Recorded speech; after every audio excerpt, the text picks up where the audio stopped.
हम लोग श्रीमद् भागवतम के तीसरे स्कंद के 21वें अध्याय के 17वें श्लोक को देख रहे हैं। तो 16वें में आपने ये देखा कि ये कर्दम ऋषि भर्त्सना ही कर रहे हैं अपनी।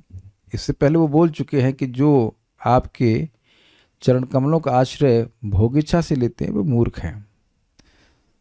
तो फिर उसके बाद कहते हैं मैं भी वैसा ही हूँ। और इसी बात और फिर उसके बाद कहें कि अच्छा चलिए आप थोड़े विवेक तो रखते हैं ना, काहे आप उनका पालन कर रहे हैं, उनका अनुपालन कर रहे हैं। जो लोग सकाम भक्ति कर रहे हैं वैसे आप भी ऐसा क्यों कर रहे हैं? तो कह रहे हैं प्रजापतस्ते वचसाधीश तंत्या लोकः किलायाम काम हतोनुबद्ध।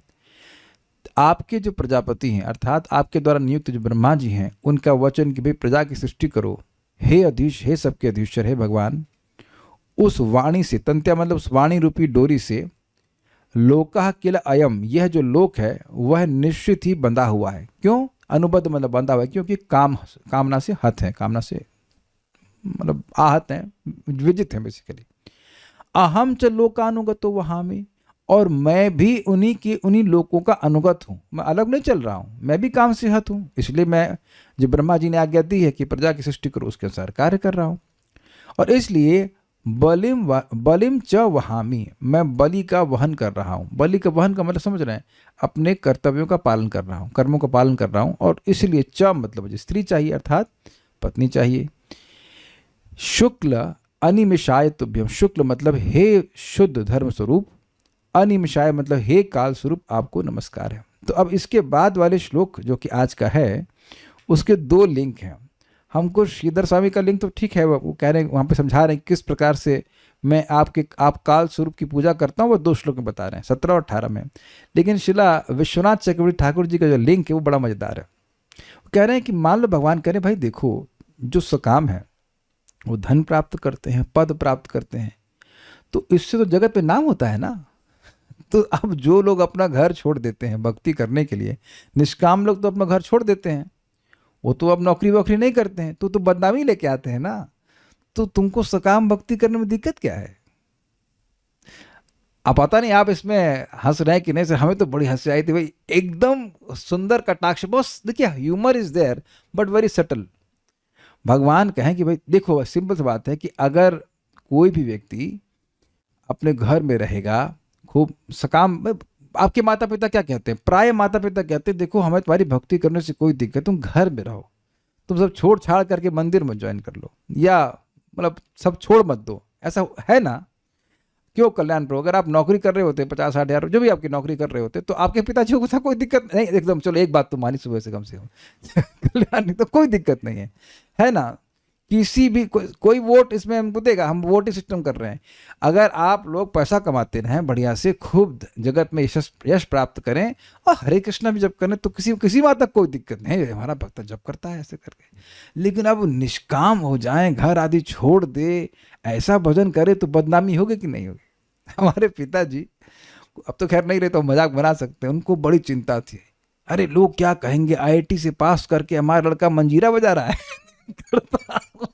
करताल हो जा रहा है। बड़ा शर्म आता है ना, बड़े शर्म की बात। ये उनको शर्म लगता था। एक भक्त की मतलब माता जी थी, माता जी हैं, तो वो मृदंग बजाने लगी तो उनकी माँ आकर एकदम क्रोधित हो गई, तुमको शर्म नहीं आती है, ढोलक बजा रही है, लोग क्या सोचेंगे आसपास। अरे ढोलक बजाना कोई गलत काम तो है नहीं, सोच रहा है कि लोग भक्ति करते हैं और उसमें भी निष्काम भक्ति करने लग जाएं, इस जगत की भौतिक वस्तुओं का भोग त्याग दें, तो ये तो बदनामी की बात हो रही ना। तो भगवान मान लो पूछे, भगवान ऐसा पूछ रहे, भगवान मान लो ऐसा पूछ रहे तो दिक्कत क्या है? सकाम भक्ति करने में क्या दिक्कत है उसको यहां बता रहे हैं कि देखिए यह तो जो लोग हैं उनके पीछे लोग बिल्कुल पशुवत व्यवहार करते हैं, जो निष्काम भजन नहीं कर रहे हैं बिल्कुल पशुवत कार्य कर रहे हैं, कर्मकांड में जो लगे पड़े हैं। और आपके जो भक्त हैं वह तो आपके श्रवण कीर्तन के अमृत का आस्वादन करके देह के धर्म को भी मतलब पार कर जाते हैं। देह का धर्म क्या है? भूख प्यास इत्यादि। अब आप लोग भले इस बात में अभी श्रद्धा ना रख रहे हो कि भाई भूख तो लगती है, प्यास तो लगती है, लेकिन जैसे जैसे भक्ति बढ़ती जाएगी तो व्यक्ति को भूख और प्यास भी बाधित नहीं करती। प्रमाण स्वयं सुखदेव गोस्वामी और परीक्षित महाराज हैं। उनको कथा में इतना आनंद मिल रहा है कि वो भूख और प्यास क्या, नींद के बारे में भी नहीं सोच रहे हैं।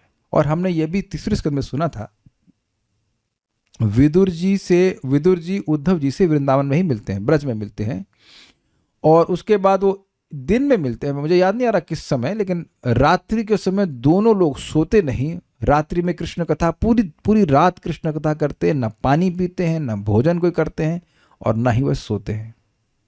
अगले दिन सुबह विदुर जी कहीं और चले जाते हैं, मतलब कहीं और का मतलब हरिद्वार की तरफ चले जाते हैं, और उद्धव जी अपना कहीं अन्यत्र चले जाते हैं। कहाँ गए होंगे, Badrikashram somewhere, I am not sure, मैं भी बद्रिकाश्रम निकल जाते। तो रास्ता तो एक ही था, अलग अलग क्यों गए, एनी हाउ, लेकिन जो भी है, इसी बात को आपने भक्ति रसामृत सिंधु में सुना है। भाव भक्ति का एक गुण क्या है, बोलिए करुणामृत प्रभु, भाव भक्ति का एक गुण क्या है विशेष? ना ना ना, मोक्ष लघुताकृत, जो मोक्ष के सुख को भी लघु छोटा कर दे। तो अब ये सोने का सुख, खाने का सुख और पानी का पीने आदि का सुख, उसको छोटा कर दे, कौन सी आश्चर्य की बात है। तो इससे एक बात आप समझ लीजिए कि जिस पथ पे हम लोग हैं, श्रवण कीर्तन के मार्ग में, ये अत्यंत सुख का मार्ग है। अभी भी आप सुख अनुभव कर रहे हो, ऐसी बात नहीं कि नहीं कर रहे हैं। और यही करते करते करते एक दिन ऐसा आ जाएगा कि अब देह के धर्म का भी अतिक्रमण इज अ वर्ड, अतिक्रमण कर लेंगे, याद नहीं रहेगा खाना पीना। बल्कि ये कहा जाता है कि भक्त लोग, जो महान भक्त हैं, वो केवल अभ्यासवश खाना पीना करते हैं। अभ्यास मीन्स फ्रॉम प्रीवियस प्रैक्टिस। ऐसा नहीं जैसे हम लोग प्लानिंग करते हैं, आज ये बनाइए बड़ा अच्छा बना, आज वो खाएंगे, ऐसा नहीं। एक माता जी हैं, बहुत सीनियर डिवोटी हैं, आजीवन ब्रह्मचारी नहीं रही हैं, तो उनको मैं कुछ बता रहा था हेल्थ के बारे में, ऐसे दृष्टता करके, तो कह रही है डोंट टॉक अबाउट दिस। और ऐसा तो नहीं बोले उनके, I am only eating raw papaya, boiled papaya. मैं शहरा देखने लगा, आए, उन्होंने कहा मैंने रॉन्ग नंबर डायल किया भाई, जो आदमी केवल ओनली बॉइल्ड पपाया, मतलब है ना, बिल्कुल देह का धर्म अतिक्रमण हो गया। एक दिन नहीं, रोज बस केवल बॉइल्ड पपाया खा रही हैं। तो कितना भजन में आगे बढ़ गई हैं, तो उन्हें कुछ कह नहीं सकते ना। ये भी कठिनाई है कि हम सोचते हैं कि जैसे हमारी चेतना वैसे सामने वाले की भी होगी। अब जो कई सालों से लाख लाख नाम जप कर रही हैं, 2 lakh 3 lakh, so much chanting, तो उनका क्या कॉन्शियसनेस का लेवल होगा, हम क्या कह सकते हैं। नहीं, I am happy to remember her, but I am just saying कि अमेजिंग है ऐसे लोग। तो भक्त लोग श्रवण कीर्तन के द्वारा इतना सुख का अनुभव करते हैं कि देह के धर्म को ही पार कर जाते हैं। तो इस प्रकार से जो सकाम है और जो निष्काम है, उन दोनों के में बहुत बड़ा भेद यहाँ पे दिखा रहे हैं। मेरे पीछे बोलिए, लोकांश्च लोकानुगतान् पशुंश्च हेत्वाश्रितास्ते चरणात् पत्रम। लोकांश्च लोकानुगतान् पशुंश्च हेत्वाश्रितास्ते चरणात् पत्रम। परस्परं त्वद्गुणवाद सीधु पीयूष निर्यापित देह धर्माः। परस्परं त्वद्गुणवाद सीधु पीयूष निर्यापित देह धर्मः। लोकांश्च लोकानुगतान् पशुंश्च हेत्वाश्रितास्ते चरणात् पत्रम्। लोकांश्च लोकानुगतान् पशुंश्च हेत्वाश्रितास्ते चरणात् पत्रम्। परस्परं त्वद्गुणवाद सीधु पीयूष निर्यापित देह धर्माः। परस्परं त्वद्गुणवाद सीधु पीयूष निर्यापित देह धर्मः। लोकांश्च लोकानुगतान् पशुंश्च हेत्वाश्रितास्ते चरणात् पत्रम्। लोकांश्च लोकानुगतान् पशुंश्च हित्वाश्रितास्ते चरणात् पत्रम्। परस्परं त्वद् गुणवाद सीधु पीयूष निर्यापित देह धर्माः। परस्परं त्वद्गुणवाद सीधु पीयूष निर्यापित देह धर्मा। सुनने में कैसा लग रहा है? बहुत अच्छा है ना? अर्थ ना समझ में आ रहा, सुनने में बार बार मैं बोलता हूँ, सुनने में कैसा है। इससे पहले कि ये बोलें, मैं एक बात पर आपको ध्यान आकृष्ट करना चाहता हूँ। प्रश्न क्या था जिससे ये बातें आ रही हैं? प्रश्न ये था कि मनु महाराज ने एक संतान उत्पन्न करने के लिए, जो कि मैथुन के द्वारा उत्पन्न हुई थी, ये कैसे हुआ? और यहाँ क्या आ रहा है? भगवान का यश एक के बाद एक आ रहा है कि नहीं आ रहा है ना? कितनी अजीब सी बात, वो फलाने व्यक्ति ने कितनी संतान उत्पन्न करी, इससे कभी भगवान का यश आया है? तो ये दिखा रहा है कि वो प्रश्न भले ही आपको बाह्य दृष्टि से लौकिक लगे, लेकिन उसमें भगवान का यश ही छुपा हुआ है। प्रैक्टिकल आप लोग के सामने एक के बाद एक आ रहा है। अभी हम लोग अध्याय चेंज नहीं किए हैं और अध्याय में बहुत ज़्यादा आगे भी नहीं बढ़े हैं। 70वें से पहले से आ रहा है ना भगवान की महिमा, भगवान की भक्ति की महिमा इत्यादि। Filled with Krishna consciousness this Bhagavatam. मेरे पीछे बोलिए फिर से, लोकांश्च लोकानुगतान् पशुंश्च हित्वाश्रितास्ते चरणात् पत्रम्। लोकांश्च लोकानुगतान् पशुंश्च हित्वाश्रितास्ते चरणात् पत्रम्। परस्परं त्वद्गुणवाद सिधु पीयूष निर्यापित देह धर्माः। परस्परं त्वद्गुणवाद सिधु पीयूष निर्यापित देह धर्मः। लोकांश्च लोकानुगतान् पशुंश्च हित्वाश्रितास्ते चरणात् पत्रम्। लोकांश्च लोकानुगतान् पशुंश्च हित्वाश्रितास्ते चरणात् पत्रम्। परस्परं त्वद्गुणवाद सिधु पीयूष निर्यापित देह धर्मः। परस्परं त्वद्गुणवाद सिधु पीयूष निर्यापित देह धर्माः। बहुत अच्छा श्लोक है। फिर भी जिन पुरुषों ने रूढ़ सांसारिकता तथा रूढ़ सांसारिकता मतलब फिक्स्ड है, रूढ़ मतलब बिल्कुल संसार में फिक्स्ड है, न लेफ्ट न राइट, निष्ठा विक्षेप अभाव, विक्षेप का कोई अभाव नहीं है, एकदम फिक्स्ड है, मन लगा पड़ा है भाई इसी में पचना है, इसी में रचना है, समझ रहे हैं ना। तथा इनके पशुतुल्य अन्यायों का परित्याग कर दिया है। ये समझे बात। लोग क्या कर रहे हैं, करते क्या है, हमारे बाप दादा ने क्या किया, पैदा हो गए, खाए पिए, नौकरी किए, पैदा कर दिए कुछ लोगों को, फिर मर गए, यही किया ना। दिस इज कॉल्ड रूढ़ सांसारिकता। सबको समझ में आ रहा है? रूढ़ मतलब एकदम चुपका, बिल्कुल फिक्स, न लेफ्ट न राइट, उसी में लगे हुए, दिख गया सबको। अच्छा, अब फॉर एग्जाम्पल अपने पिताजी को ले लीजिए। मैं नहीं समझता कि यहाँ पे किसी का पिताजी एकदम इस्कॉन डिवोटी रहे होंगे, वेरी रेयर, ठीक है। तो उनके पिताजी ने क्या किया, यही किया ना, खाया पिया, आहार निद्रा भय मैथुन। उसके बाद आपके पिताजी क्या किए, उन्हीं के पीछे चले। जैसे एक, बुरा नहीं माना, हम सबके ऐसे रहें, जैसे एक भेड़ दूसरी भेड़ के पीछे चलती है। अगर एक भेड़ कटेगी ट्रेन के आगे तो पीछे वाले देखेगी नहीं कि आप सामने वाला मर रहा है, वो पीछे में घुस जाएगा उसके। क्या कहते हैं इसको, भेड़ चाल कहते कि नहीं। तो जैसे पशु आहार निद्रा भय और मैथुन के बाहर सोच ही नहीं सकता है, ऐसे एक नंबर के जो व्यक्ति हैं वो संसारिकता में फंसे हैं। और उनके चेले क्या है, चेले भी इसी चीज में फंसे हुए हैं। पहले मैं इससे पहले आगे जाऊं, दुनिया के किसी भी, मैं खराब आदमी का नाम लेना नहीं चाहता हूं, लेकिन बड़े बड़े जो नेता हैं उनमें ये दुर्गुण आप देख पा रहे हो कि नहीं देख पा रहे हो। मैं केवल इसको खाली ऐसे बढ़ाकर नहीं बढ़ना चाहता हूं। चाहे अमेरिका में नाम नहीं रखना चाहता, अमेरिका के प्रेसिडेंट ले लीजिए, चाहे वो रशिया के हों, चाहे कहीं के भी हों, क्या उनमें ये रूढ़ सांसारिकता है या नहीं है? मैं समझा पा रहा हूं? They are only concern about eating, mating, sleeping and defending. वेद बात नहीं समझ पा रही हैं? किसी भी देश के एक लीडर को पकड़िए आप और उनसे कह दीजिए कि आहार निद्रा भय और मैथुन के बाहर आपको जानते हो, तो नहीं बता पाएंगे। नहीं, हम अपने डिफेंस के बजट पर 65,000 करोड़ खर्च कर रहे हैं। क्या है ये, बताइए क्या है ये भय है? काहे बम बना रहे हो, बताइए? क्या लोग अपने आप नहीं मर रहे हैं? क्या सभी लोग एटम बम से मर रहे हैं? तो आप देख रहे हैं कि ये लोग सब बना रहे, भय हुआ कि नहीं हुआ? ये तो मुझे समझाने की जरूरत नहीं है, आई थिंक वेरी क्लियर। जानवर अपने लेवल पर नाखूनों से लड़ते हैं और ये लोग मिसाइल से लड़ रहे हैं।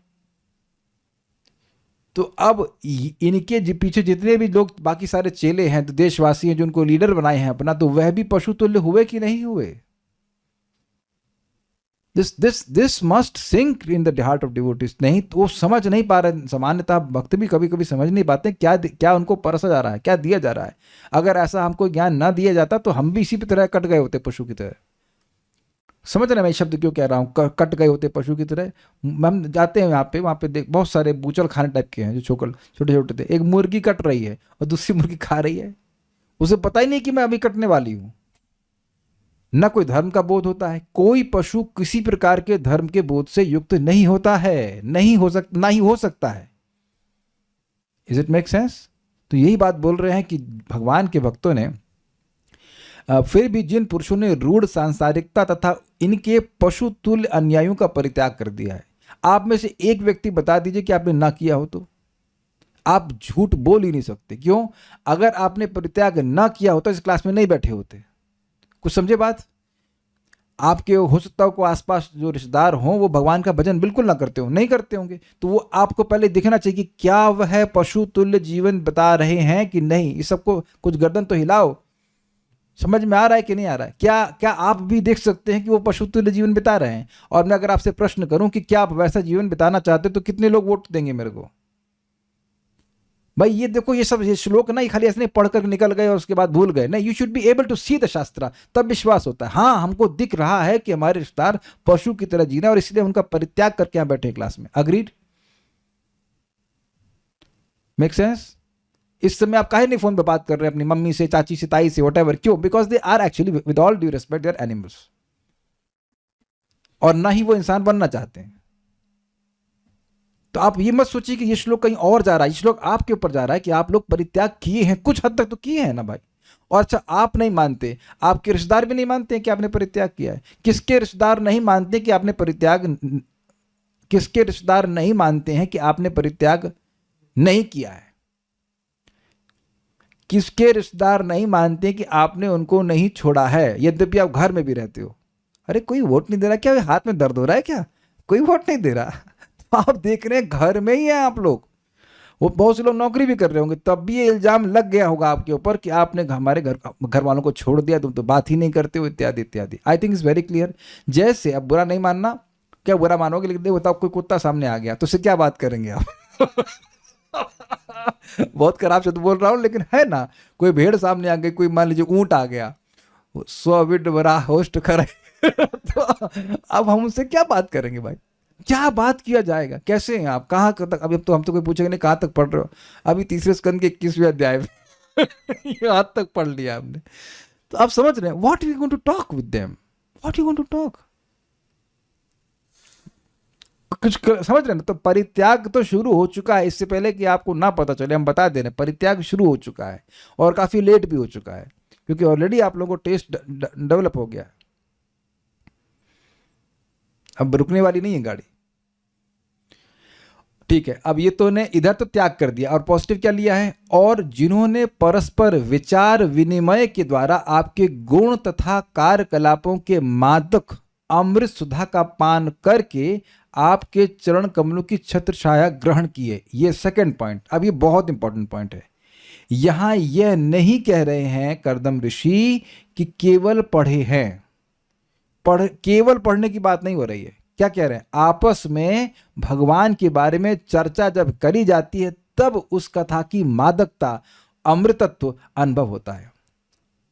कथा का दो गुण बता रहे हैं, एक है अमृत यानी मृत्यु से ये पार करने वाली, और मादक मतलब ये नशीली है।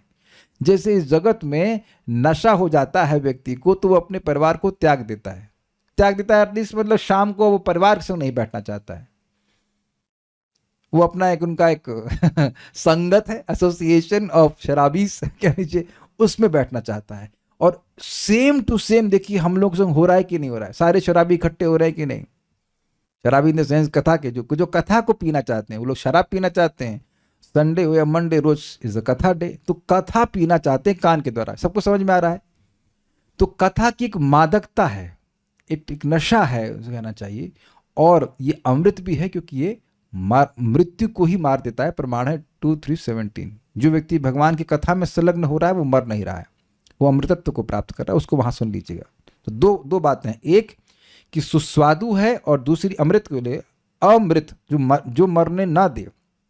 सुस्वादु है एक, और दूसरा व्यक्ति को अमर बनाने वाली, दूसरा पॉइंट इसमें जोड़ लीजिए। और मादक मतलब नशीली है। आप एक और बात जानते हो कि जब किसी को वो शराब पी लेता है तो फिर उसको जगत का भान नहीं रहता है। ऑल्दो अभी ऐसा हम लोग का अवेयरनेस नहीं है, लेकिन भक्ति करते करते ऐसी कथा की मादकता आ जाती है कि जगत से बिल्कुल अलूफ हो जाता है, बिल्कुल उसको ध्यान ही रहता जगत में क्या हो रहा है। ये सब हम लोग शुद्ध भक्तों के किस्में देखते हैं। तो ऐसा इसका पान करके कथा सुनते हैं। तो कथा को पान करने के लिए क्यों कह रहे हैं? जब आप पान करते हो किसी चीज का, पीते हैं तो सीधे पेट में जाता है, ऐसे कान से पान करते सीधे हृदय में जाता है, ऐसे करके कुछ ग्रहण कर रहे हैं। एक और भी अर्थ है पान का कि जब हम कुछ पीते हैं तो उसमें कुछ थूकते नहीं है, कुछ छोड़ते नहीं है, वो जूस की तरह होता है। तो भगवान की कथा में कुछ हे अंश नहीं होता है, नहीं होना चाहिए। I would put like this, भगवान की बात जब हो रही तो भगवान की ही बात होनी चाहिए। तो उसमें कुछ हे मीन्स हे समझते हैं आप? मैं बताता हूं, समझा। जैसे आप वो छौंक मारते हैं ना उसमें, तो तेज पत्ता तो आप खाते नहीं हो, तो तेज पत्ता खिचड़ी में हे अंश हुआ, उसको आपको अलग करना पड़ेगा, है कि नहीं? तो कथा में ऐसा कुछ तेज पत्ता नहीं होता। मतलब ऐसा नहीं कि ये हम स्वीकार कर लें और छोड़ दें, इसको हे कहते हैं, something which has to be rejected. तो इसलिए जब आप जूस पीते हैं तो उसमें कुछ रिजेक्ट तो नहीं करते, वो पी लेते हैं, इसीलिए कह रहे हैं पान करते हैं। They are attached to everything, okay, of katha. और इस प्रकार आपके चरण कमल की छत्र छाया ग्रहण की। अब एक बात बिल्कुल क्लियर है, और कभी आप पूछोगे तो मैं फिर बता दूंगा कि भाई भगवान के चरण कमल की शरण ग्रहण करने का क्या अर्थ आप यहां सीख रहे हो। I am allowing devotees to type. क्या सीखा यहां पर? ये भी लिखने में तेज है, जरा माइक पे लीजिए, बताइए क्या सीखा। भगवान के चरण कमल की शरण ग्रहण करने का क्या मतलब सीखा आपने? बोलिए बोलिए बोलिए। नववेदा भक्ति में आ जाएगा। That's good. लेकिन आपने यहां पे क्या देख रहे हैं, श्लोक से क्या देख रहे हैं? श्रवण करना, भगवान में आसक्ति, जगत में विरक्ति। अरे पुराने आंसर नहीं दीजिए। श्रवण, yes Tanish Prabhu, thank you. श्रवण कीर्तन करने के द्वारा हम भगवान की छत्र छाया ग्रहण करते हैं। भगवान के विषय में सुनना, बोलना, चर्चा करना, ठीक है। अच्छा, ये दूसरा पॉइंट। वे भौतिक देह की मूल आवश्यकताओं से मुक्त हो सकते हैं। मतलब पानी, खाना, ये सब की चिंता एक बद्ध जीव को लगा ही रहता। सुबह उठते ही चिंता, क्या बनेगा आज क्या खाने को मिलेगा। एक भक्त है हमारे मित्र, अभी तो शादी हो गई, तो ब्रह्मचारी आश्रम में जो थे तो कहते मंगल आरती में मुझे भूख लग रही है मंगल आरती से भूख लगना चालू। अबे युवावस्था में तो भूख लगेगी ना, काम करते हैं, जलते कूदते। तो ये कोई क्या हंसेंगे आपसे कि सभी लोग की स्थिति है। सुबह उठते ही जब में, कौन कह देगा जब में नहीं आता है कि आज क्या बनाना है। अगर आपको कुछ बनाना है और अगर आपको खाना है तो क्या नहीं बनेगा, सर क्या बनेगा, क्या चलता ही रहता है। कहाँ सोएंगे, कहाँ खाएंगे, यही सब चिंता रहती है। It's like an anxiety. तो इससे वह मुक्त हो जाते हैं। लोकाम आपके भक्त सांसारिक कार्यकलाप, लोक का मतलब है सांसारिक कार्यकलाप, उससे अलग होते हैं भक्त, इसलिए जोड़ा जा रहा है इसमें। आपके भक्त सांसारिक कार्यकलाप च मतलब और लोक अनुगतान, सांसारिकता का अनुसरण करने वाले, पशुम हित्वा, पशु के समान लोगों को छोड़कर, ते चरना आत्पत्रम, आपके चरणों की छत्र छाएगा। आत्पत्र मतलब होता है छत्र मतलब छाता, उसकी छाया का।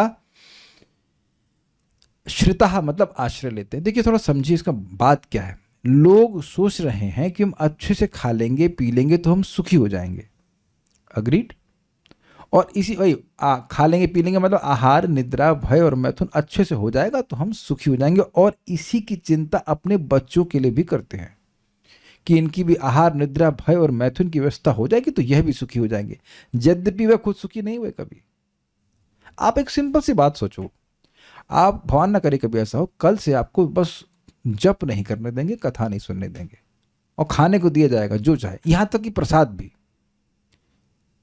तो कितने लोग उसमें बटन दबाएंगे इसको करने के लिए? ऐसा मुझे लग रहा कि आज मैं ऐसे प्रश्न कर ही रहा हूं कि कोई वोट नहीं मिलेगा।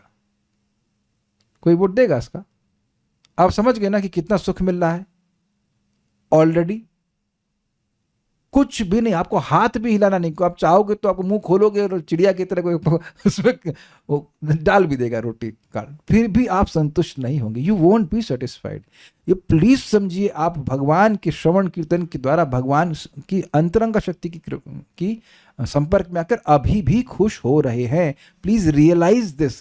आई want devotees to realise this. अरे ये अच्छा है, जैसे हमारे करना में प्रभुपाद खिचड़ी बनाई बहुत बढ़िया, आई रियलाइज कि बहुत अच्छी है, तो हम सोच रहे कि कल भी अगर बन जाए, कल भी मिल जाए। समझे ना बात? I am happy. You must accept, not accept, you must realise. आपको खुद रियलाइज करना है कि आप इस श्रवण कीर्तन के द्वारा सुखी हो। You are not going to give it up. और खिचड़ी में एक लिमिटेशन है कि पेट भर जाता है, श्रवण कीर्तन में तो नहीं है ना। हमारे कल्याण प्रभु बैठे एकदम खुश, एकदम ब्राइट कोलगेट स्माइल, वाह वाह खिचड़ी बड़ी अच्छी है। लेकिन जब पेट भर गया तब ना और नहीं खाना। प्रभु जी आप जब बच गया तो प्रभु जी आप ले लीजिए।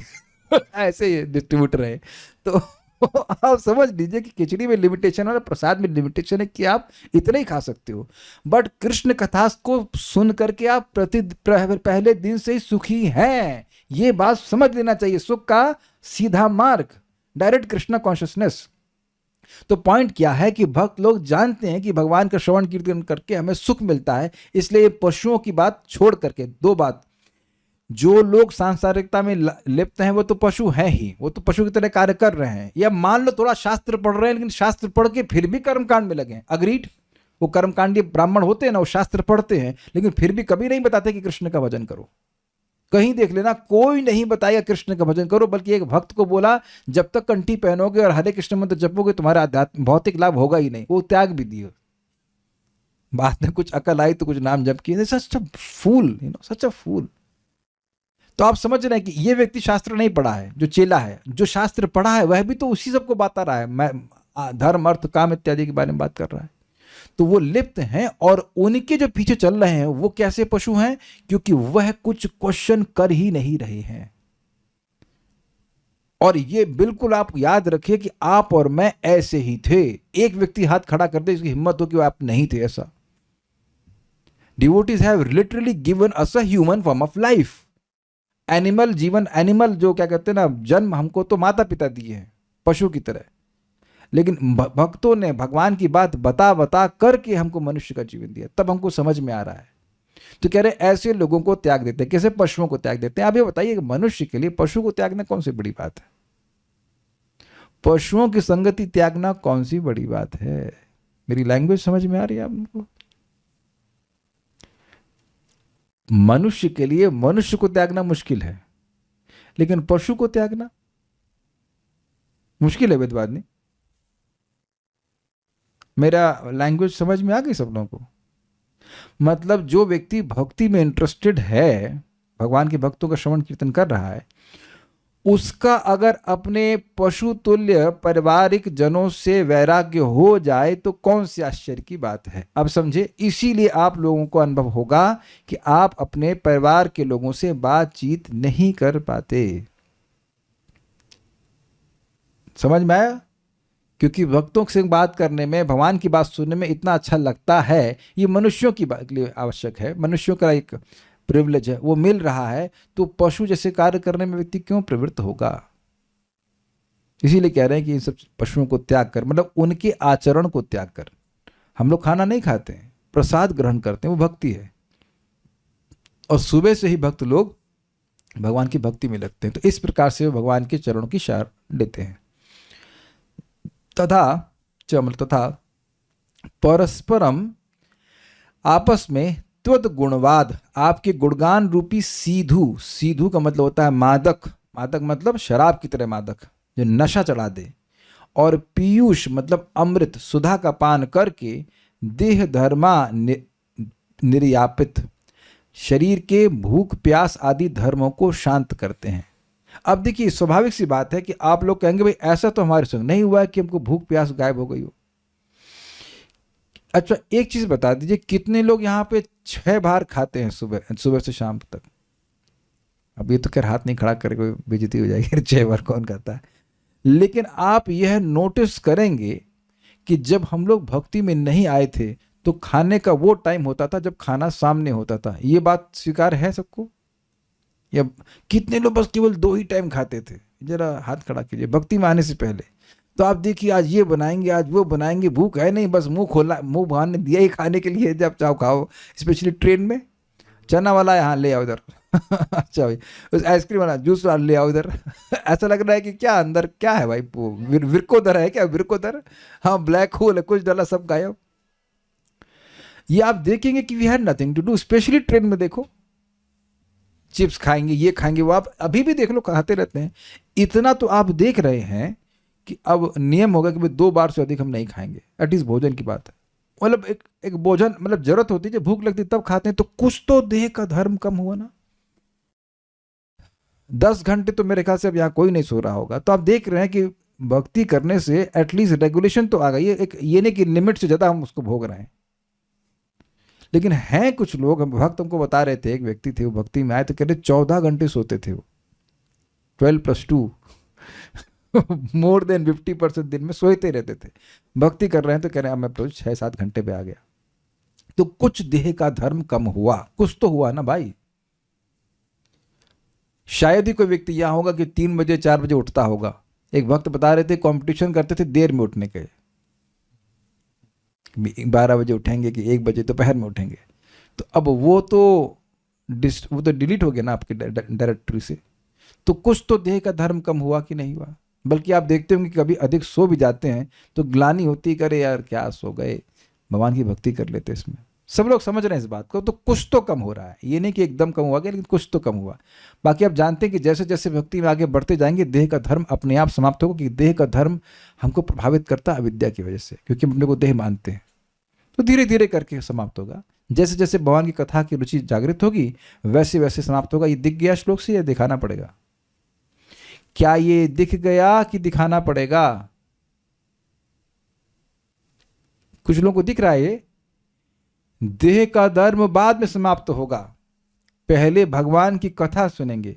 आपके कथा को सुनकर के, उस अमृत का पान करके और उसकी उस शराब का आस्वादन करके व्यक्ति देह के धर्म को से पार हो जाएगा। ये बात कह रहे हैं। उम्मीद है कि आप लोग देख लिए होंगे। भगवान की कथा सुनने से ऐसा प्रभाव होगा। और इसको समझिए, आपने देखा होगा या सुना होगा कि एक वीडियो गेम तो उसका नाम पबजी, हमने कभी खेला नहीं, हमने खाली सुना उसके बारे में।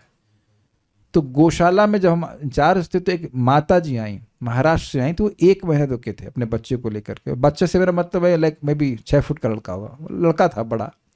तो वो पबजी का इतना एडिक्ट हो गया कि 3-3 दिन खाना नहीं खाता था, पानी तक नहीं पीता था, बहुत बीमार हो गया। बाद में उसको रिहैबिलिटेशन सेंटर में डालना पड़ा। तो लोग वीडियो गेम के में इतने एब्जॉर्ब हो जाते हैं कि खाना पीना भूल जाते हैं, जबकि इसमें कोई टेस्ट नहीं है, जस्ट सर दर्द होता है। लेकिन फिर भी है कि मन कहीं इतना अभिनिविष्ट हो गया है कि इधर देह का धर्म कुछ मात्रा में हट जाता है। तो जो वास्तविक रूप से सुखमय वस्तु है भगवान की कथा, उसकी वजह से अगर देह के धर्म को व्यक्ति अतिक्रमण कर ले, उसको पार कर जाए, तो कौन सी आश्चर्य की बात है।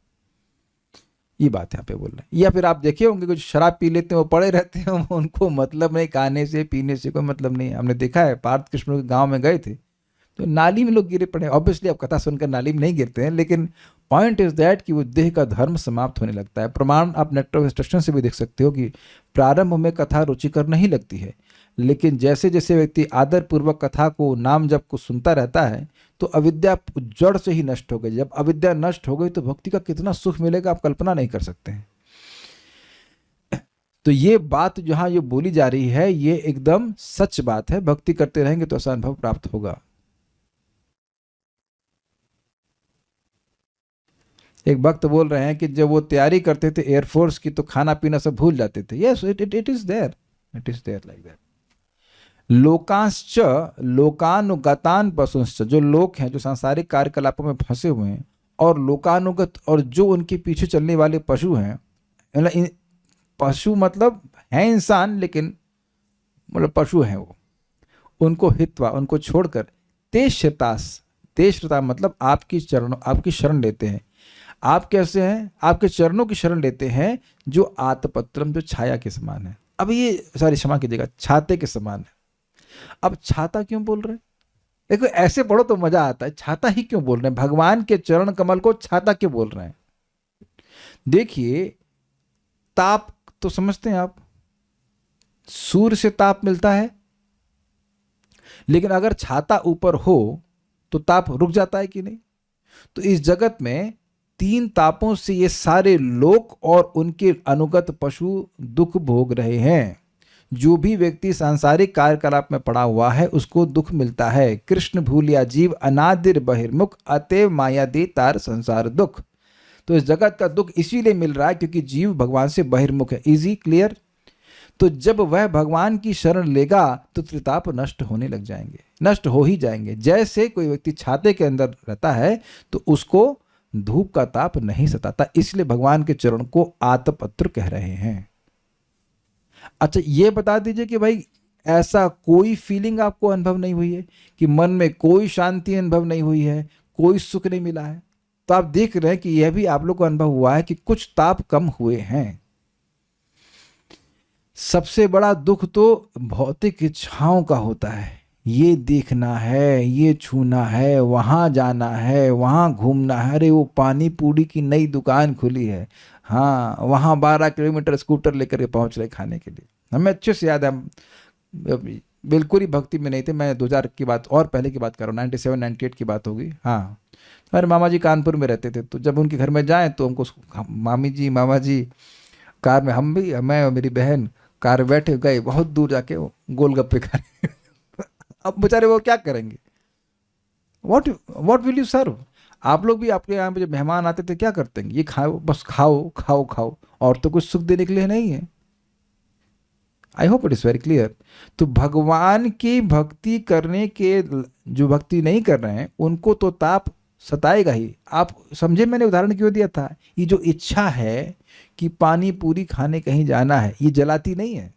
इतना परिश्रम करना, केवल वो 5-6 टुकड़े कितने खा लोगे आप? और मैं पूरे विश्वास के संग कह सकता हूं कि आप में से सभी भक्तों ने होटल में खाना खाना छोड़ दिया है। कोई है अपवाद इसमें? नहीं। Very good. तो अब बताइए, ये एक बहुत बड़ा ताप चला गया कि नहीं? यहाँ खाना है, वहाँ खाना है, ये खाना है, ये करना है, ऐसे करके जितनी भौतिक इच्छाएं वो समाप्त होती चली जाएंगी, एक पॉइंट पे 0 हो जाएंगी, तो कोई दुख नहीं आएगा। ये बहुत बड़ा रहस्य है भाई जगत का, बहुत बड़ा रहस्य। के आमी केने आमाय जारत आपत्र है भाई, इसीलिए कष्ट है कि भौतिक दुख, भौतिक इच्छा है। तो भगवान के भक्त तो भगवान की शरण लिए पड़े हैं, अर्थात भगवान के श्रवण कीर्तन में लगे हैं, भक्ति में लगे हैं, उन्हें क्यों दुख आएगा? नहीं आता। तब फिर प्रश्न होगा कि अरे नहीं, हम तो लगता है हमारे जीवन में दुख आ रहा है। जो वास्तविक भक्त हैं वह दुख को दुख नहीं, भगवान की कृपा मानते हैं, और ऐसा होता भी है। And they can see it also. जो नए भक्त है वो सोचेगा थोड़ा मेरे दांत में कुछ दर्द हो रहा है तो लग रहा है भगवान मुझे कृपा नहीं कर रहे हैं, but it's not like that.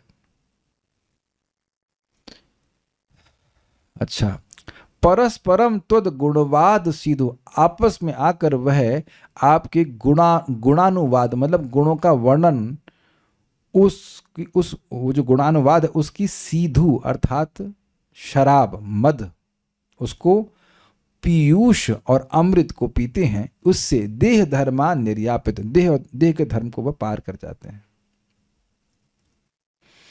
घबराइए मत, हम 8 बजे पूरा कर देंगे, मतलब कल आगे बढ़ाएंगे, एक दिन में नहीं हो पाएगा।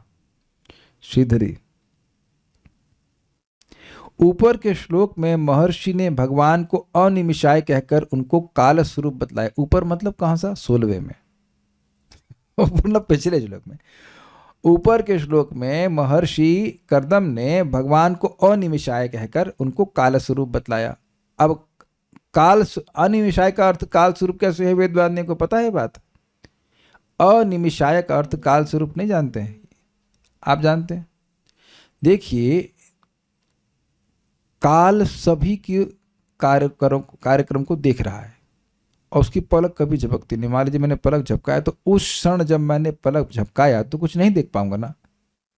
तो क्योंकि काल सबको निरंतर देख रहा है इसलिए उसको अनिमिषाय कहते हैं। निमिष समझते हैं ना? झपकाने का मतलब एक निमिष कहलाता है उसको। तो कह रहे हैं कि मैं, आप जो काल स्वरूप उनको बताया कि आप काल स्वरूप हो, अतः वे कहते कि मैं आपसे भयभीत हूं, अतएव कर्म परायण रहकर कर्मों को करता रहता हूं, मतलब गलती नहीं करता हूं, किंतु यह भय आपके भक्तों को नहीं है। बड़ा सुंदर लिंक है। कह रहे हैं कि मैं, पिछले श्लोक में कहा कि आप काल स्वरूप है, मैं आपकी पूजा कर रहा हूं। क्यों कर रहे हो भाई? आपसे डर लगता है। लेकिन जो आपके निष्काम भक्त हैं उनको ये डर नहीं है। देखिए यहाँ यही समझ लीजिए, ये 2 श्लोक में कह रहे हैं कि जो भगवान की भक्ति कर रहे हैं, निष्काम भाव से कर रहे हैं, वह मृत्यु से परे हो गए। जो सकाम है वो भी और जन्म लेंगे, स्वाभाविक सी बात है, तो भी मृत्यु के परे नहीं है, अभी नहीं है, हो जाएंगे। लेकिन जो भगवान की श्रवण कीर्तन में संलग्न हो रहे हैं, आयुर्हरति वै पुंसाम उद्यनस्तंचयन्नसौ यत् क्षणो ऋते नीतम उत्तम श्लोक वार्तया। सूर्य उदित हो रहा है और अस्त हो रहा है, उदित हो रहा है और अस्त हो रहा है, और उसके संग हर व्यक्ति की आयु को निश्चित ही काट रहा है। कोई बर्थडे नहीं है, ओनली डेथ डे। हम लोग एक दिन और करीब जा रहे हैं मृत्यु के, अगर भजन नहीं कर रहे हैं। आयुर्हरति वै पुंसाम, वही मतलब निश्चित, आयुर्हरति वै पुंसाम उद्यनस्तंचयन्नसौ यत् श्रृणु, कहाँ से कर रहे हैं? तत्क्षण नहीं, यत् ऋतेशक्षणो नीतम उत्तम श्लोक वार्ता। उस व्यक्ति को छोड़कर जिसके क्षण, जिसका समय नीत भगवान की वार्ता को उसके पास लेके आता है। जैसे ये शाम का 7 से 8 का समय आपके लिए भगवान की कथा को आपके पास लेके आता है। Do you agree? तो ये जो कथा में व्यक्ति जो संलग्न हो रहा है, वह अपने समय को भगवान को दे रहा है, और भगवान उसको इसके बदले में शाश्वत समय देंगे। आप लोग डिटेल में उस टीका को देख लीजिएगा। बस सिंपल समझ लीजिए कि केवल कथा की बात नहीं है। आप कथा सुन रहे हैं, आप नाम जप कर रहे हैं, आप संकीर्तन कर रहे हैं, भगवान को प्रणाम कर रहे हैं, विग्रह की सेवा कर रहे हैं, भोजन बना रहे हैं। कहने का अर्थ है कि भगवान की सेवा में किसी भी रूप में लगे हुए हैं तो आपका समय नहीं कट रहा है, मतलब आयु नहीं कट रही है, आप आध्यात्मिक जगत की तरफ जा रहे हो, ये बात कहते हैं। तो कह रहे हैं कि मैं तो भयभीत होकर आपकी सेवा कर रहा हूं क्योंकि आप काल स्वरूप है, लेकिन आपके भक्तों को काल का कोई भय नहीं होता। इसको यमराज जी 6ठे स्कंद में कहते हैं, न वयम न वयः। ना तो भक्त हमारे अंतर्गत रहते हैं, यानी ब्रह्मा जी और यमराज के, और न ही वह काल के अंतर्गत रहते हैं अगर भगवान की भक्ति कर रहे हैं। लोकान अर्थात कर्म परायण, जो कर्म को ही परम आश्रय मानते हैं। आश्रय मतलब, वेरी गुड, सही बोल रही, बोलिए, माइक पे बोलिए। आश्रय मतलब जहाँ दुखों की निवृत्ति हो और दान हो। वेरी गुड, जहां पे आपको सुख की प्राप्ति हो और सारे दुखों की निवृत्ति हो जाए, उसको आपका अयन या आश्रय कहते हैं। और परम मतलब उत्कृष्ट। तो कर्म परायण का मतलब हुआ कि भाई हम कर्म करेंगे, बिजनेस करेंगे, ये करेंगे, वो करेंगे, इससे हम सुखी हो जाएंगे। ये जगत में देख रहे हैं ना, इसी को कह रहे हैं लोक अर्थात कर्म परायण तथा कामनाओं से सदा अभिभूत बने रहने वाले लोगों, और लोकानुगतान अर्थात उन्हीं का अनुसरण करने वाले। समझ में आ गया बात? ये बनाना है, वो करना है। अरे हम तो हंसी आती है, घर में गए 4 माले का मकान, वही पूरा भरा नहीं है, और उससे कनेक्टेड दूसरा भी मकान 4 माले का, उसमें कोई रहेगा ही नहीं। तो ये हो गया ना, यहाँ मकान बनाना है, वहाँ मकान बनाना है, ये करना है, वो करना है, इसी से वो अभिभूत दबे रहते हैं। और अब उनके बेटे या जो उनके चेले हैं या उनके चचेरे भाई या भतीजे, वह भी उनके पीछे ऐसे ही चल रहे हैं। इसी कह रहे हैं अनुसरण करने वाले।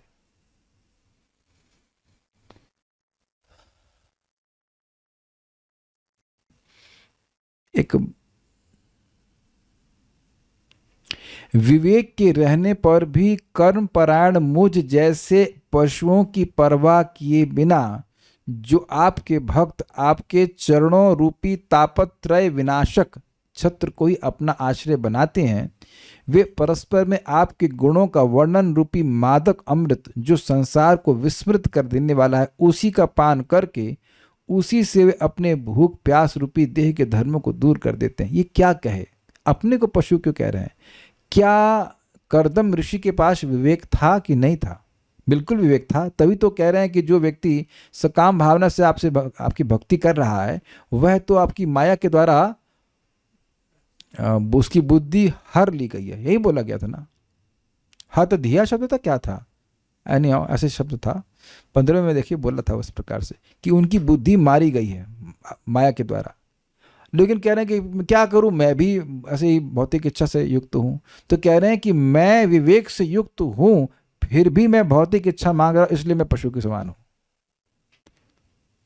भाई पशु को आहार, निद्रा, भय और मैथुन से अधिक कोई मतलब नहीं है। मुझको पता है कि ये इससे हमारा कल्याण नहीं होगा, फिर भी मैं वैसे ही कार्य कर रहा हूं, तो पशु की तरह ही कर रहा हूं ना। तो ये नम्रता भी है और कुछ वास्तविकता इस प्रकार से प्रस्तुत कर रहे हैं कि ना, हम तो हमारे जैसे लोगों को छोड़ करके, वस्तुतः देखा जाए तो ये गर्दन ऋषि की नम्रता ही है। लेकिन नम्रता से भी एक बात बोल रहे हैं कि भक्त लोग अब इधर चिंता नहीं करते कि लोग किसको क्या पत्नी मिल रही, किसी को क्या धन मिल रहा है, किसी को क्या ऐश्वर्य मिल रहा है, वो उधर ध्यान ही नहीं देते। और एक चीज बताइए, क्या ये गुण आप में नहीं आ रहा है कुछ? कितने लोग हैं यहाँ बताइए आसपास के जो बंगले हैं उनको देखकर सोचते हैं एक बंगला यू अंडरस्टैंड कि हमारा भी एक न्यारा बंगला मिले। हमें व्यक्ति बोले कि 1100 गज में हम मकान बनाए हैं, मैं तो हिल गया। हमने कहा ये 50 गज का संभल नहीं रहा हमसे। इसको क्यों विद्वान नहीं, ईजी है ना सफाई करना सारा कुछ। बोलिए माइक पे 50 गज नहीं, अरे बोली ऐसे कर रही है, बहुत मुश्किल है। कभी इधर छूट जाता है, कभी उधर सफाई रह जाती है, पंखे साफ करना। 50 गज मैनेज नहीं हो रहा है। डिवाइड करिए भाई, 1100 डिवाइडेड 50 कितना होता है? 18। अब कितना होता है? 25। 25 गुना बड़ा मकान बनाकर, वो भी 2 प्राणियों के लिए, व्यक्ति कैसे सुखी हो सकता है?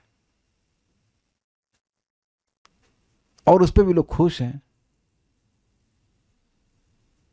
तो फिर चिंता होगी ना आपकी, और ये लेके आइए, वो भी लेके आइए, सामान लेके आइए, बहुत सारे कुछ प्रोसेसिंग कीजिए आप। Very amazing, really amazing. बल्कि मैं आपको एक मजेदार बात बताऊं, आप लोग ट्रेन में तो बैठे ही होंगे, ये विश्वास है कि ट्रेन चलती है, इसको कोई दिक्कत नहीं है। ये विश्वास है कि पृथ्वी चलती है। तो ट्रेन में आपको थोड़ा सा बर्थ मिलता है, वो 3/6 भी नहीं होता है, मेरे ख्याल से 2/6 होता है ना? तो 2/6 मिल जाता है तो खुश हो जाते हैं कि नहीं बताइए? चलो उसमें एसी लगा दिया, उस एसी को कम से कम 72 लोग, 72 सीट होती हैं, 72 लोग शेयर करते हैं, आप खुश होते कि नहीं? केवल 2/6 का स्पेस, किसी की हिम्मत हो तो काट दे। 2/6 का स्पेस आपको मिल जाता है तो आप खुशी हो जाते हो, उसी में खा लेते हैं, वहीं बाथरूम भी हो लेते हैं, सब हो जाता है उसमें। करते हैं कि नहीं? एक दिन के लिए आप तो कल्याण पुरुष है, 24 घंटे, कभी 24 घंटे भी जाता है, कभी कभी 48 घंटे भी होता है, कहीं कहीं 72 घंटे भी होता है। तो यानी 72 घंटे के लिए आप खुश हो जाते हो अगर आपको 2/6 का स्पेस मिल जाए। तो आप इस समय जिस भी रूम में रह रहे हो, कोई व्यक्ति हाथ खड़ा करे कि आपके रूम का साइज 2/6 है। करना मित्र हो आपका 2/6 बड़ा है? अच्छा ठीक, कल्याण का छोटा होगा, कम किराया देते हैं आप। आपका 2/6? छोटा तो है, इतना छोटा तो नहीं कि 2/6, 2/6 नहीं है, ठीक है कि नहीं? तो आप सोचिए कि अपने ही जीवन में आप 2/6 का स्पेस पाकर 24 घंटे के लिए आप समय के लिए खुश, अरे हाँ खूब सोने को मिलेगा, यानी कि बेसिक नीड तो 2/6 है। इस सोचने वाली आप लोग ने है ना बात, सो अच्छी नींद आती है कि नहीं? और यहां तक कि इधर उधर लोग खराटे मारते तब भी सो जाते हैं लोग। तो मैं खाली ये बोल रहा हूं इस बात से कि भगवान ने हम सभी लोगों को हमारी आवश्यकता से अधिक ही दे रखा हुआ है। एक्चुअली बात तो ये है। तो भक्त सोचते हैं कि ये सब बवाल इकट्ठा करने से क्या फायदा होगा? इसका मेंटेनेंस करेंगे कि भगवान की अपनी कथा का, अपने जप का मेंटेनेंस करेंगे? Is it not? आपको वेदवादी टाइम मिल जाता है एक्स्ट्रा चैंटिंग के लिए। तो देखिए 50 गज के मकान को मैनेज करने में भी दिक्कत होती है कि नहीं?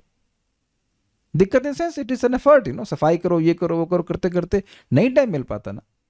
और हमारे जी 1100 गज मैनेज करना होता तब। तो भक्त लोगों के लिए एक बोझा है, ये क्यों इकट्ठा करना बताइए? आप में से कितने लोग अकेले ट्रैवल करेंगे और 2 सीट बुक कराएंगे? किसी ने किया? नारायणी माता जी जरूर करी होंगी, है कि नहीं? नहीं कभी नहीं करी? अच्छा, कहेंगे जब अकेले ट्रैवल करना है तो 2 क्यों बुक करेंगे? कहने का मतलब है यू नीड ओनली 1 रूम ना, तो काहे को इतना बड़ा बंगला बनाने की जरूरत है? अब देखो, जो लोग भगवान की कथा के रस का आस्वादन करना चाहते हैं वो स्वाभाविक रूप से अपरिग्रही हो जाते हैं। ये बात यहाँ बोली जा रही है। अपरिग्रही मतलब जितना आवश्यक है उतना ही स्वीकार करते, फालतू बात नहीं स्वीकार करते। आज ही मैं सोच रहा था कि परीक्षित महाराज पूरा राज्य छोड़ दिए कथा के लिए। भाई पूरे पृथ्वी का राज छोड़ दिए, वो भी युवा अवस्था में, और उनको कोई गिलानी नहीं हो रही है, बल्कि वो कहते हैं कि अभी तक मैं केवल जला हूं, केवल ताप मैं अनुभव किया हूं, हे गुरुदेव आज मैं कथा सुन रहा हूं, आज मैं सुखी हो रहा हूं। कितना सुंदर बात है हम बोल रहे हैं, यहां मतलब अन्यत्र कहीं बोले। तो खाली बात यह है, यहाँ कह रहे हैं कि जो आपके भक्त हैं वो मुझ जैसे पशुओं को त्याग देते हैं, जिनका विवेक होने के बाद भी वह कर्म परायण ही लगे रहते हैं, भी बने रहते हैं, जिससे इस जगत के दलदल में और फंस जाओगे। अगर ये बात पता है, अगर फिर भी वही कार्य कर रहे हैं तो ये गड़बड़ हुआ कि नहीं, ये पशुतुल्य व्यवहार हुआ कि नहीं, इसीलिए कह रहे हैं। नम्रता में भी कह रहे हैं और वास्तविकता भी प्रस्तुत कर रहे हैं। उसके बाद तो बाकी बातें स्पष्ट हैं। फिर कह रहे हैं कि आपके चरणों का आश्रय लेते हैं, और आपके चरण कैसे हैं, छत्र के समान हैं जो कि इस ताप को नष्ट करने वाले। इसकी व्याख्या भी मैंने करी। और एक और बात हम बोल रहे हैं, व्यक्ति के मन में आश्चर्य होगा कि भाई ये कथा सुनने से ये भूख प्यास कैसे समाप्त हो जाएगी। आप लोगों का शायद कभी अनुभव हो कि जब व्रत किए तो आपको बहुत सारा अंत में चरणामृत मिला है कभी किसी को? आपको जरूर मिला हो चरणामृत, भर भर के। जन्माष्टमी नहीं, नरसिंह चतुर्दशी में शाम को मिलता है। तो कभी कभी अगर आप मंदिर के मैनेजर हैं, जैसे हम थे कभी, तो 2-3 ग्लास मिल जाता है, उसमें घी भी रहता है खूब सारा। तो वो आप एक बार पी लेते हैं तो आप भोजन नहीं कर पाते। You can't do that. समझ में आ गया? तो जैसे कुछ अमृत मुंह से पी लिया तो आप भोजन मतलब और प्यास दोनों समाप्त हो जाती है एटलीस्ट कुछ समय के लिए, ऐसे ही भक्तों की अवस्था आ जाती है कि कान से कथा सुन लेते हैं तो वह अमृत के समान है। तो ये सारा देह का धर्म जो है, भूख और प्यास, ये सब समाप्त हो जाती है। They become so happy. ये बात कह रहे हैं। मैं कुछ समझाने का प्रयास कर रहा हूँ। आगे बातें चक्रवर्ती बाद ने बड़ी सुंदर लिखी हैं, उसको हम लोग कल सुनेंगे। कुछ यहाँ के भक्त कह रहे हैं तो उनको मैं पढ़ लेता हूँ। कुछ नहीं कह रहे। ओके, नहीं। सो इन सब श्लोकों को सुन करके एक बात तो बहुत बहुत अच्छी बात याद आ रही है। बिना हरेर कर्ण पीयूष पानात। 4 कुमार पृथु महाराज कहते हैं कि दिन ऐसा एडजस्ट करना चाहिए कि एक भी दिन भगवान की कथा के अमृत को सुने बिना नहीं रहे। One should be addicted to this. कम से कम एक बार तो जरूर सुने, और 2 बार सुन ले तो बहुत अच्छा। एटलीस्ट एक बार तो सुनना चाहिए। बिना मतलब सुने बिना हरेर कर्ण पीयूष पानात, क्योंकि उसका प्रभाव समझ रहे हैं। इस जगत में भोजन करते हैं तो देह के धर्म से मुक्त नहीं होते हैं, लेकिन कथा के अमृत को पिएंगे तो धीरे धीरे करके एक दिन देह के धर्म से ही मुक्त हो जाएंगे। Is it sinking in? So we should hear. So will stop now. फिर कोई प्रश्न किया कुछ? नहीं। Thank you. श्रीमद् भागवतम की जय। श्रील प्रभुपाद की जय। निताई गौर प्रेमानंदे।